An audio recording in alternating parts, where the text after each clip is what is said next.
Disaster management કરો છે શું કરવાનું અમારા પ્રોજેક્ટનું નામ છે accident prevention track on railway station. આનો અર્થ થાય છે કે રેલવે સ્ટેશન પર થતા અકસ્માતોનું નિવારણ. કેવી રીતે નિવારશો? આપણે જાણીએ છીએ કે રેલવે સ્ટેશન પર રેલવે ટ્રેક ઓળંગતી વખતે ઘણા લોકો અકસ્માતનો ભોગ બને છે, જેમાં વૃદ્ધો, અપંગ વ્યક્તિઓ, નાના બાળકોની માતાઓ, એ બરાબર છે. કેવી રીતે એમને બચાવશે?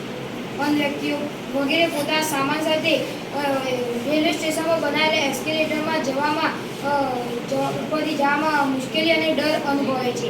કેટલાક લોકો કૂદકા મારીને રસ્તો ઓળંગવાનો પ્રયત્ન કરે છે. એવું સમજી લીધી મને હવે કેવી રીતે થશે?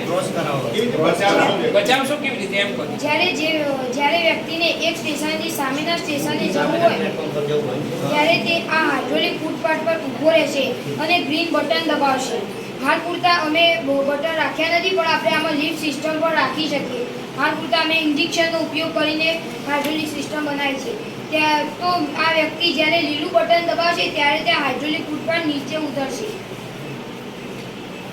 અને આ હાઇડ્રોલિક ફૂટપાથ આપણે જો ટ્રેન ન આવતી હોય તો આપણે સરળતાથી ચાલીને અહીંયા આવી શકીએ. પરંતુ જ્યાં મોટી બિલ્ડિંગો, મકાનો, હોસ્પિટલો જેમાં નીચે કાર પાર્કિંગમાં જવા માટે અંડરગ્રાઉન્ડ લિફ્ટ જાય છે, તેવી જ રીતે અહીંયા ટ્રેન આવતી હોય ત્યારે આપણે અંડરગ્રાઉન્ડ નીચે જઈ અહીંયાથી રસ્તો ઓળંગી શકીએ. આમાં ખર્ચો પણ ખૂબ જ ઓછો થાય. પેલા ઓવરબ્રિજમાં ખર્ચો વધારે થાય. જેવી રીતે ઉપરથી પેલા તે કીધું કે ઉપરથી જવામાં ડર લાગે, એમ લોકો ભોયરામાં જવામાં ડર લાગે. એનું શું કરશું આપણે? ગાર્ડ રાખવાનો ને અંદર. ગાર્ડ રાખવાનો પછી ડર ના લાગે. લાઈટ રાખવાની. સરસ સરસ.